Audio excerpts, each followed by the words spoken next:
Muito boa tarde, agora 12:04, 12:04, você está na sintonia da Rádio Band News FM Porto Alegre, ouvindo mais uma edição do Band News no meio do dia.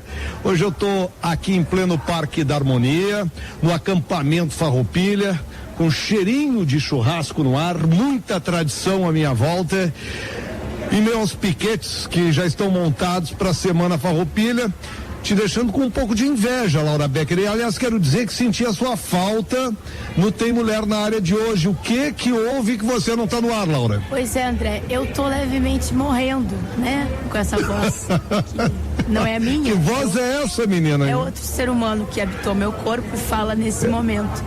Mas a gente está tentando se recuperar, por conta disso, falar pouquinho hoje. Então eu vou te preservar, mas eu sei o que houve. Você estava com a voz boa pela manhã, até que há cerca de 20 minutos veio a notícia de que a Polícia Federal deflagrou a Operação Tesouro Perdido. Os agentes chegaram em Salvador no endereço que era utilizado pelo ex-ministro Gedel Vieira Lima como bunker. Para quê? Para armazenar dinheiro. Uma grande quantia em espécie foi encontrada no local e os valores, era tanto dinheiro que o valor foi levado para o banco para poder ser contado. Aí todo mundo perde a voz, né, Laura? Tem coisas que a gente acha que os bandidos, quando são presos e são flagrados, eles param de roubar, mas nada, continuam na delinquência, né? Verdade. E a foto que está sendo divulgada, André, eu dei o trabalho de contar o número de malas e caixas. São 13, André. 13 malas e caixas repletas de dinheiro. Bom, Band News no meio do dia, o WhatsApp, repete aí pra gente o WhatsApp, Laura, para os ouvintes poderem participar com a gente. Eu vou pedir ajuda, Everton, por favor. Ajuda para os universitários, Everton Calbar. Passa pra gente o canal de interatividade dos nossos ouvintes aqui na Band News. Nosso canal de interatividade é o número 99411-0993. 99411-0993. Você pode participar conosco através de WhatsApp, Torpedo e o Telegram. Então, para participar e preservar a Laura hoje, nós vamos ficar com a companhia do Everton Calbar também no programa. Nós estamos aqui do piquete da Associação dos Oficiais da Brigada Militar. Aliás, daqui a um pouco nós vamos falar sobre cultura, mas vamos falar também sobre segurança. Antes, a prestação de serviço aqui no Band News no meio do dia. Tá bom, 12:11, nós estamos ao vivo aqui do acampamento Farroupilha. Nesse momento, na sede do piquete da Associação dos Oficiais da Brigada Militar, e está aqui comigo na abertura do programa para a gente falar um pouco sobre esse trabalho, o Coronel Ubirajara Anchieta, que é diretor cultural da Associação dos Oficiais da Brigada Militar. Coronel, obrigado por estar nos recebendo aqui nessa início de tarde, agora ainda amanhã que a gente não almoçou, só sente o cheiro da comida, né? Obrigado você, boa tarde aos ouvintes. É uma alegria muito grande nós abrirmos esse espaço aqui para a FM Cultura, porque este piquete que a associação monta, ele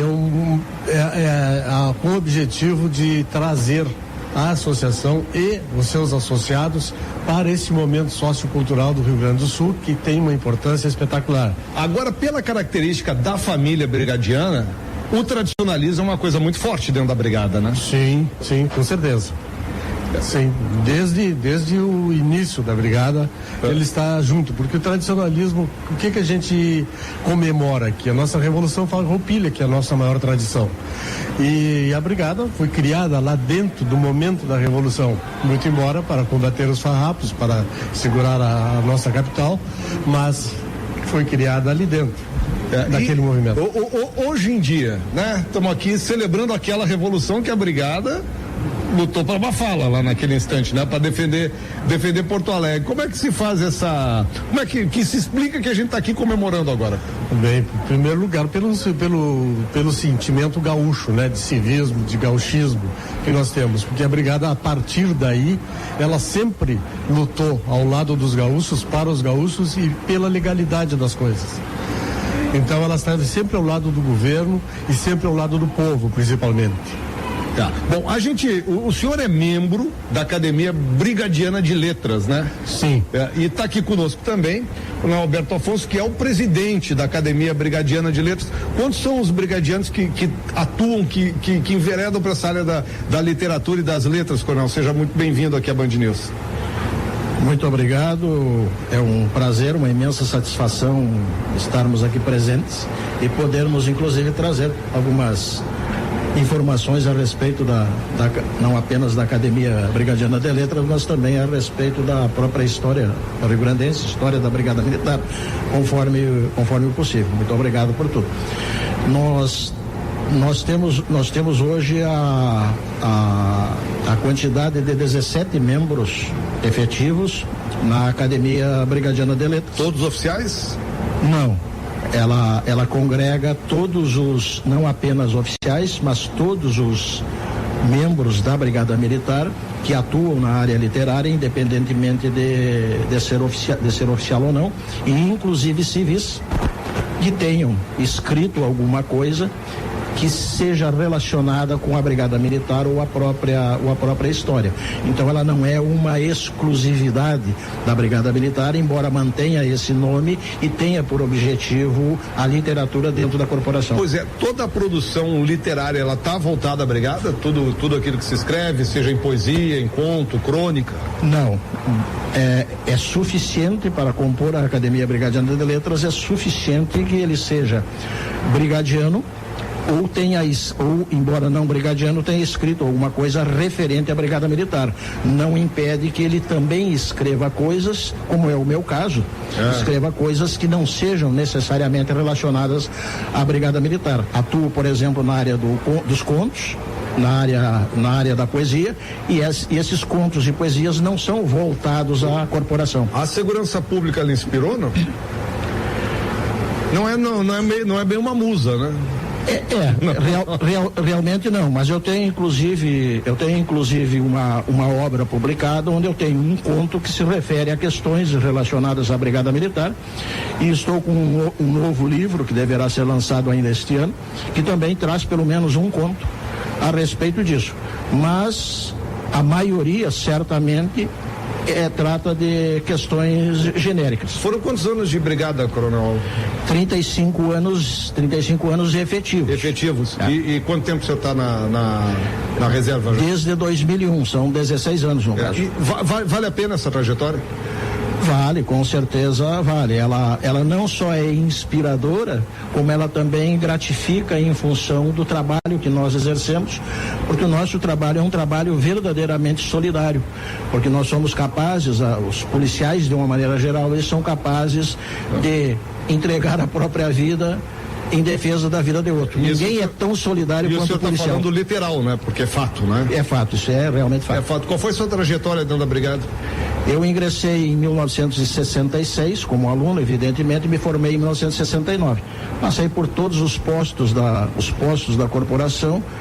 Estive bastante tempo, a maior parte da minha carreira no interior do estado, São Francisco de Assis, Santiago, São Borja, e acabei me aposentando no comando de Santa Maria. Houve algum momento para o senhor que foi mais difícil ao longo dessa trajetória aí, uma situação que o senhor lembre e possa compartilhar com os ouvintes da Band News?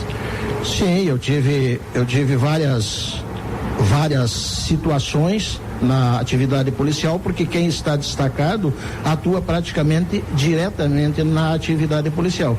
E nessa atividade tivemos, evidentemente, vários enfrentamentos, várias situações que são reais da atividade policial. Bom, deixa eu perguntar para o coronel Ubirajara Anchieta, que está aqui e comanda também essa casa aqui, quais são as atividades que estão previstas para esse piquete aqui, coronel? Só a gente destacar que aqui no acampamento Farroupilha a gente tem piquetes de várias associações e tem também os CTGs que estão por aí, por todo o estado. Aqui em Porto Alegre, aqui na frente tem o pessoal da Restinga, né? Do lado dos patrulheiros rodoviários também aqui perto. Qual é a atividade que tem aqui no piquete da Associação dos Oficiais? Uma das atividades é a reunião de turmas, a turma de formação.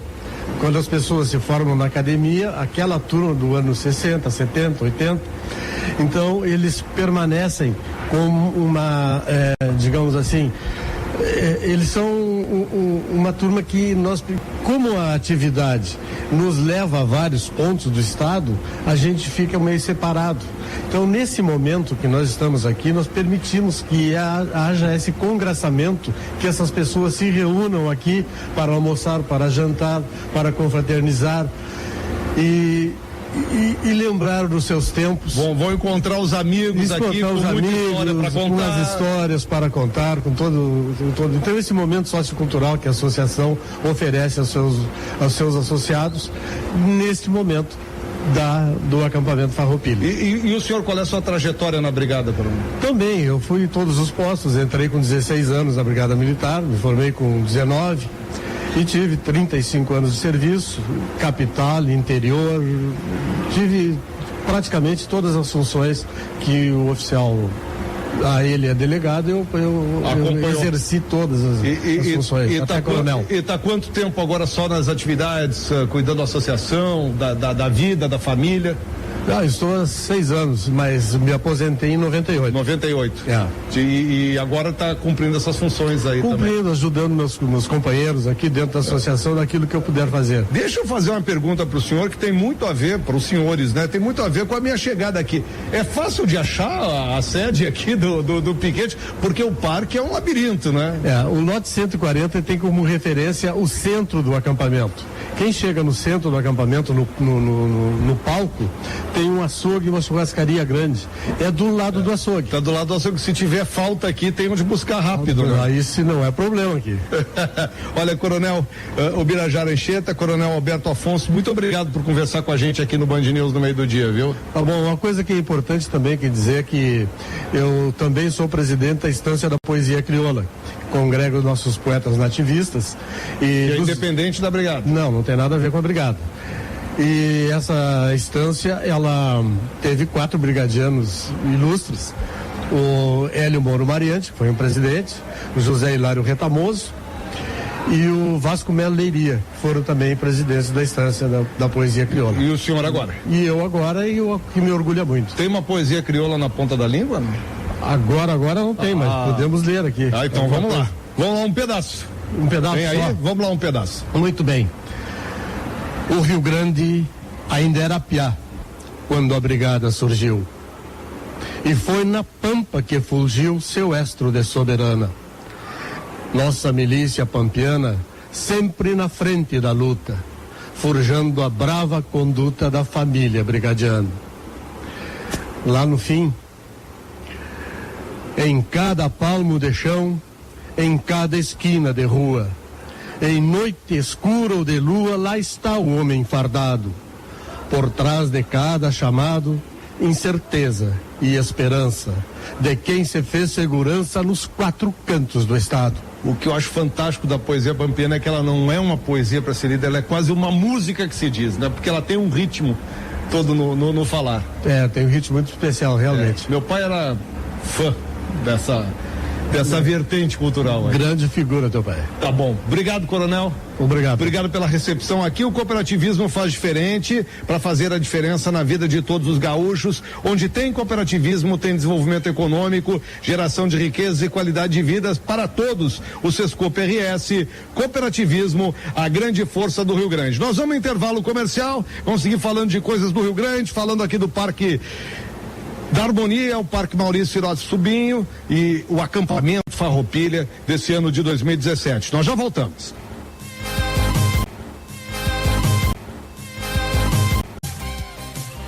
Agora 12:26.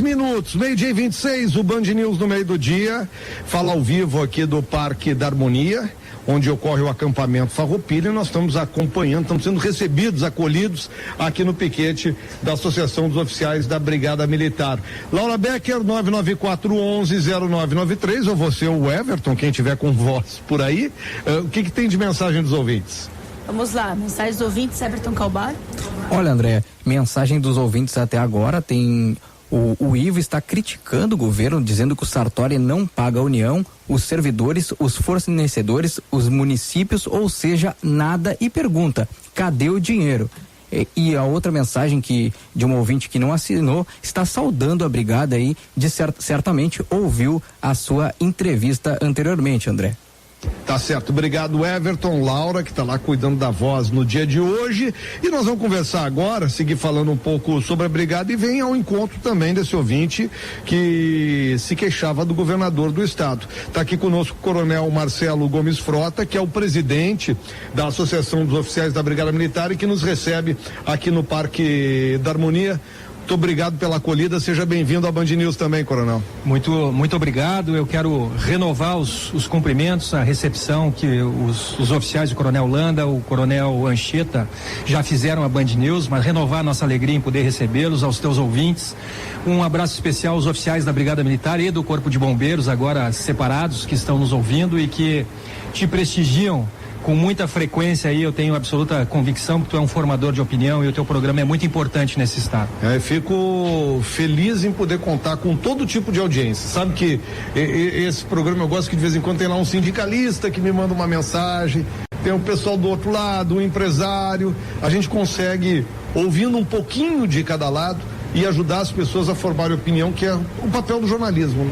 E de certa forma também, até eu ouvi o primeiro bloco, a primeira intervenção dos coronéis aqui, que muito bem representaram, a Associação de Oficiais e representam.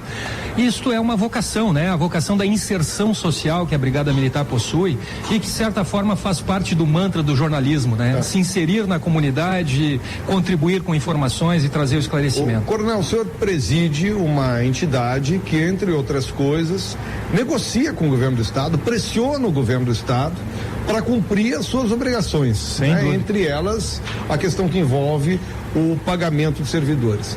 Eu vou até pedir para o senhor me ajudar a fazer um comentário. Eu coloquei no meu Twitter, acho que ontem, sobre os R$350 que foi pago pelo governo, cobrando do governo, pelo menos que diga o seguinte: eu tento me colocar no lugar do servidor, que o governo me diga até quando vai seguir me pagando parcelado, que me diga que é mais 1 ano, 2 anos, 10 anos, 20 anos, mas que eu me prepare para poder organizar minha vida e viver desse jeito. Alguém me diz assim: deixa de ser demagogo, André, você sabe que o estado está quebrado.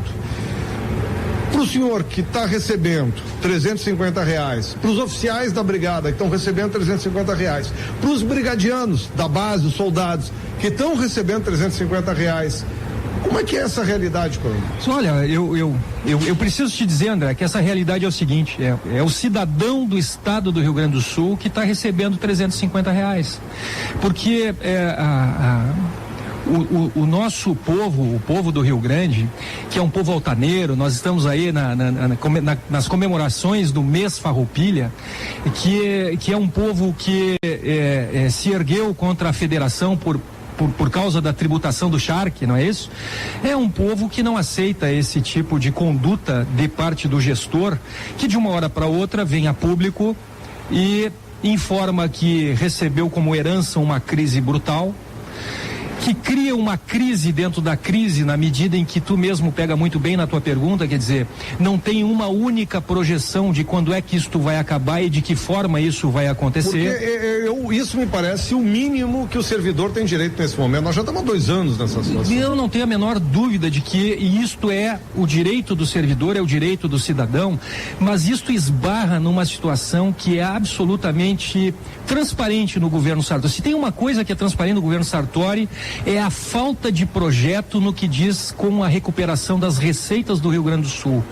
Porque nós estamos diante de um governo que é pródigo em anunciar as suas despesas, em fazer o corte de gastos naquilo que é a economia do palito num banquete.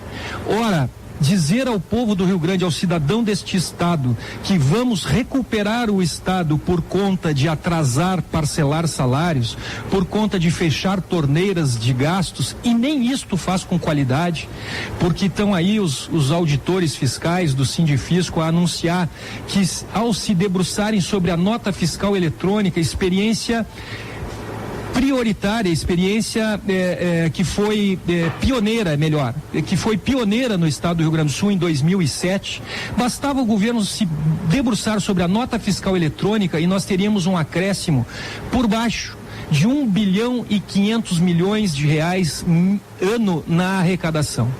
Portanto, um governo que não tem planejamento, não pode anunciar na forma como tu muito bem exige junto a nós outros funcionários do executivo, que somos aqueles que mais estamos penalizados neste momento, junto do cidadão, repito, que é aquele que recebe a prestação dos nossos serviços. Coronel, tô lhe ouvindo. Como não tem, André, como não tem um planejamento, não é capaz de informar quando isto vai acabar. Eu ouço o senhor, ouço a FOSEF, e eu tenho dificuldade em acreditar que o governo, tendo mecanismos, não os execute, como a questão da nota fiscal eletrônica. Eu quero crer que está errado esse encaminhamento. Porque não é crível que um governo deixe uma situação, que seja uma opção do governo do estado, deixar essa situação agudizar como vem se agudizando. Mas eu fico em dúvida, tu sabe, André? E não executar algo que pode estar nas suas mãos. Tu sabe por que eu fico em dúvida nesse raciocínio? Porque ele é um raciocínio que é utilizado a todo tempo pelo governo do estado. O próprio governador vem a público dizer que se tivesse recursos, não faria isso, jamais teria essa opção de atrasar, parcelar salários do funcionário. Muito bem. Isto, como é de uma lógica elementar, é facilmente aceito pelas pessoas. E eu, como um técnico na área, um profissional na área de segurança pública, eu como profissional da área de segurança pública, acabei tendo que me debruçar sobre os números da Receita Estadual para verificar o que estava acontecendo. Porque, como presidente de uma associação, eu não posso simplesmente aceitar que o governador utilize os vencimentos, os salários do brigadiano, seja ele soldado ou coronel, para enfrentamento de crise. Isto é inconstitucional, isto contraria os diplomas maiores da nacionalidade, tanto a Constituição Federal quanto a Constituição do Estado. Isso contraria decisões judiciais. Aliás, vou dar em primeira mão no teu programa que o governo do estado do Rio Grande do Sul, que havia perdido quando foi concedida a liminar para que efetuasse o pagamento em dia, para que não parcelasse. Então perdeu a liminar, depois perdeu no mérito e agora, tentando recorrer de decisão do nosso Tribunal de Justiça do Estado, através do recurso extraordinário e do recurso especial, um ao STF e o outro ao STJ, não teve o juízo de admissibilidade favorecido pelo nosso tribunal, ou seja, não teria a rigor mais recursos, teria que efetuar o pagamento. O que faz o governo? Pagamento integral aos oficiais. E no último dia útil, não só os oficiais, as demais categorias do executivo. Todas? Todas as categorias do executivo. E o que faz o governo? O governo vai agravar certamente dessa decisão, até como manobra postergatória. O que nós da Associação de Oficiais estamos fazendo? Porque está esgotada, André, este enfrentamento, tanto na área política, quanto na área jurídica, quanto até na área de mídia, porque, a bem da verdade, vem aí os colegas auditores fiscais, vem os oficiais da brigada, vem os auditores de contas do Estado, lá do Tribunal de Contas, se tu ouvires o Ministério Público de Contas, enfim, quem quer que tu ouça, que conheça tributos, vai te dizer: governar é fazer escolhas. Pagamento parcelado, atrasado dos servidores é escolha do governo do Estado. Ninguém vai te dizer, e eu não estou dizendo, que o governo não está em crise e que não há uma crise financeira. O que nós estamos dizendo é que há sim a possibilidade de pagar e de cumprir o que determinam os diplomas legais. Sem que a escolha é deixar atrasar ou parcelar o salário. E a folha vai encostar. E essa escolha, ela é tão cruel, André, que ela é uma escolha entre pagar o servidor e pagar o fornecedor, por exemplo. Nós já tivemos aqui, olha, eu não estou aqui pugnando por atrasar fornecedores pura e simplesmente. O Estado do Rio Grande do Sul, em sua história recente, registra fornecedores com 6 meses de atraso, mais ou menos. Agora, não registra 22 meses de parcelamento cruel com essa perspectiva que tu coloca de juntar uma folha a outra. Em face disso, a Associação de Oficiais resolveu reunir essas entidades de alto coturno, como se diz, dos colegas servidores públicos que conhecem a fundo as finanças do Estado. Nós reunimos na nossa associação o Sindifisco com o seu presidente, o Celso Malheri, nós reunimos a AFISVEC com o presidente Abel, nós reunimos a Associação do Ministério Público, a Associação dos Defensores Públicos desse Estado, enfim, a Associação dos Delegados, várias associações, para que o governo nos ouça, porque somos responsáveis aos ossos, como eu tenho dito.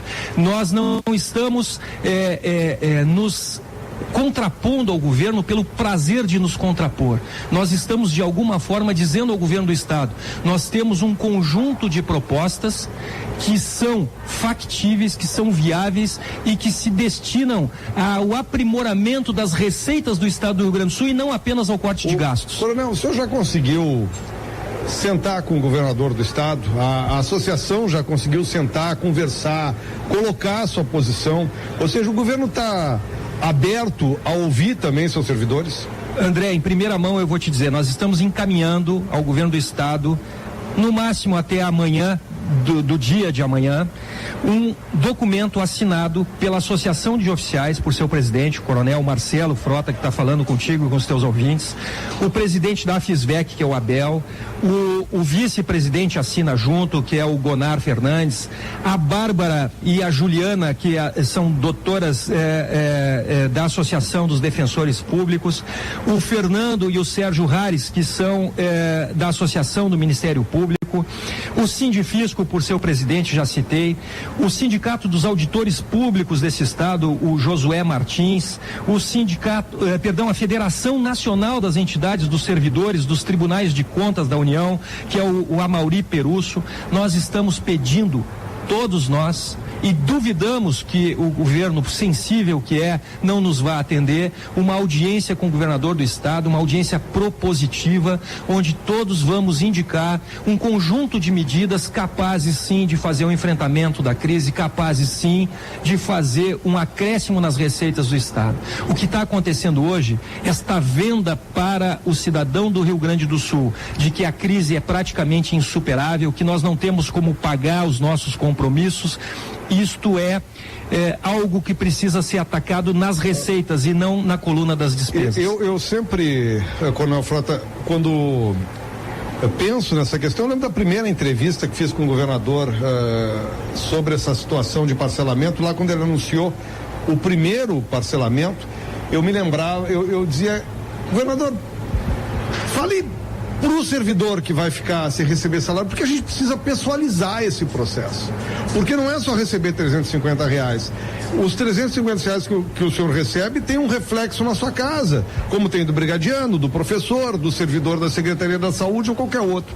Quais são os relatos que a associação recebe de situações? Porque o que eu vejo é o seguinte: uma prima minha, policial civil, me disse: fui ao banco e pedi um adiantamento do meu salário.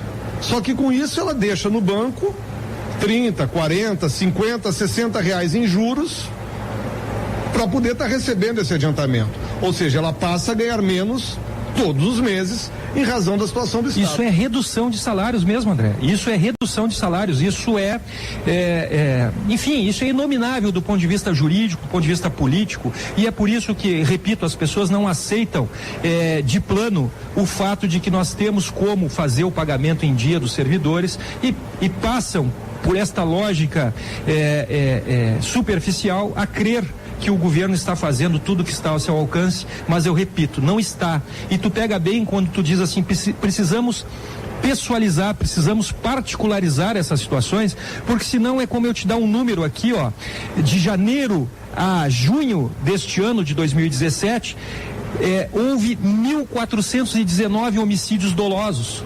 Mas isso não diz muito aos 11 milhões ou 12 milhões de gaúchos. Agora, 1.419 pessoas perderam a vida. Multiplica pelo menos, sei lá, quantas pessoas estão afetadas, 10 pessoas em cada homicídio que seja, né? Imagina, André, olha aqui, ó, 72 latrocínios. As pessoas, outro dia a minha esposa no centro da cidade, a dona Cristina, caminhando pelo centro, foi vítima de um furto com alguma violência, poderia ter sido dito um roubo, porque arranharam a mão, o celular. Muito bem. O trauma que daí decorre, o estresse, a sensação que daí decorre é absolutamente complicada. Imagina 72 latrocínios. Isso afeta o dia de toda a família, né? Isso altera o hábito do cidadão desse estado. Isso altera o desenvolvimento do estado. As pessoas não vêm mais, as empresas deixam de vir ao Rio Grande do Sul por conta da segurança pública. Segurança pública essa que está tão deprimida, está tão desassistida, André, que, por exemplo, não acontecem as promoções dos oficiais da Brigada Militar desde 2015. Em 2015, houve uma revisão das promoções havidas ainda no governo anterior, as de 2014. 2016, das 2 promoções que deveriam ter ocorrido, ocorreu apenas uma. 2017 ainda não aconteceram promoções na Brigada. E isto, o senhor e a senhora que estão nos ouvindo em casa poderão pensar assim, tá, mas o que isso diz? O que isso tem a ver com a nossa segurança pública? Tem tudo a ver. A nossa condição de militares estaduais, de polícia militar e de corpo de bombeiros militares, ela tem toda uma obediência e hierarquia e disciplina, ao pronto acatamento das ordens, ao pronto emprego. A nossa estrutura hierárquica corresponde exatamente à efetividade da prestação do nosso serviço. Então, o nosso serviço, ele não tem uma prestação, muitas vezes, com a qualidade que deveria ter, em face, muitas vezes, de que promoções não aconteceram. E aí tu não promove. Tu desmotiva, aí tu paga R$350, aí tu fraciona 13º e nós temos aí números alarmantes no estado. As pessoas muitas vezes atacam o servidor público. Agora, a expectativa do servidor, quando faz um concurso público e passa, é que aquilo que foi acordado com ele seja cumprido. E aí envolve as promoções, envolve pagamento dos salários. Por aí que a gente... Isso é o Estado Social e Democrático de Direito, é um conjunto de leis que harmonizam a vida das pessoas e que fazem com que as pessoas possam levar os filhos na escola, trabalhar, enfim, é uma série de situações que dependem do perfeito andamento. Então não dá para deixar de pagar salários, não dá para deixar de realizar promoções, não dá para fazer as coisas dessa forma. Coronel Marcelo Frota, eu já fiz entrevistas difíceis na minha vida, mas a do senhor tem sido uma das piores, mas nada a ver com o tema que nós estamos tratando, que é ótimo, o senhor que é um ótimo entrevistado. Este cheiro de comida que fica entrando por tudo que é lado aqui neste galpão e que efetivamente é um transtorno, uma tortura para esse pobre entrevistador aqui. Viu? Sem dúvida, e este é um horário, né? Terrível. 15 para o meio-dia, as pessoas que estão só em te ouvir falar no churrasco já salivam, com certeza. É uma verdadeira tortura. Coronel, quero agradecer muito, o senhor está recebendo a Band News aqui no piquete da Associação dos Oficiais da Brigada Militar. Ele foi batizado, não? Não batizamos ainda, chamamos de Galpão Crioulo da Associação de Oficiais, mas não demos um nome específico. Vamos dar um nome para ele, vamos arranjar um nome pro concurso cultural da Brigada Militar. Ano que vem nós vamos ter um nome aqui para esse piquete, é uma proposta. André, a nossa alegria é muito grande te receber e o respeito que todos temos aí pelo teu trabalho e pela forma como tu faz jornalismo nos credencia a te dizer que esse é um momento diferenciado aqui do nosso galpão. Fico muito feliz. E dando uma informação aqui para os ouvintes, que tem um protesto do CEPERS no centro de Porto Alegre, protesto em frente ao Palácio Piratini. Hoje houve a Assembleia dos Professores. Laura Becker tem voz aí para dizer pra gente qual foi o resultado da Assembleia, Laura? Sim, André, só um minutinho que a gente está pegando aqui o áudio do nosso ouvinte, que vai falar a respeito do que aconteceu, né? Pode rodar aí. Bom dia, Band News FM, bom dia, André Machado, agora boa tarde. Sou pai de aluno aqui de Alvorada, escola Senador Salgado Filho. Entrou em greve por tempo indeterminado. Motivo, os professores não receberam a metade do... A notícia não é oficial ainda, mas os alunos estão recebendo informação de que entraram em greve por tempo determinado. Motivo, receberam menos da metade do salário. Estamos aí. Quem sofre é a população. Recebendo R$350, né, Laura? Isso aí, André. E por conta disso, o CEPERS em todo o estado decretou greve geral por tempo indeterminado. Greve geral por tempo indeterminado. Essa é a realidade do setor público, né? E na verdade, quando a gente se debruça sobre os números da Fazenda, como a Associação de Oficiais tem feito, nós percebemos que há uma lei que permite ao governo do estado cumprimentar o Coronel Amorim, comandando o 9º Batalhão que está chegando aqui. Que é o responsável pela segurança desse parque, né? O Coronel Amorim é absolutamente competente, um grande oficial por onde passou na Restinga, em Canoas e agora no 9º Batalhão, tem dado exemplo de inserção social e de preocupação com a comunidade. Mas eu te dizia, André, por favor, só isso é importante. O Estado pode ocupar 95% dos depósitos judiciais. ocupou 90% no dia 31 de agosto e fez a parcela de R$350 na conta de cada um de nós. Poderia ter essa parcela sido muito superior. Poderia ter atrasado um pouquinho os fornecedores e não atrasou. Resolveu atrasar o pagamento dos funcionários do Executivo. E isso é lamentável. Coronel, muito obrigado mais uma vez. Agradeço. Gente, vai um rápido intervalo, na volta vamos conversar com o Coronel Amorim, está chegando aqui, que é o comandante do 9º BPM, responsável, entre outras coisas, pela segurança aqui nesse parque. Já voltamos.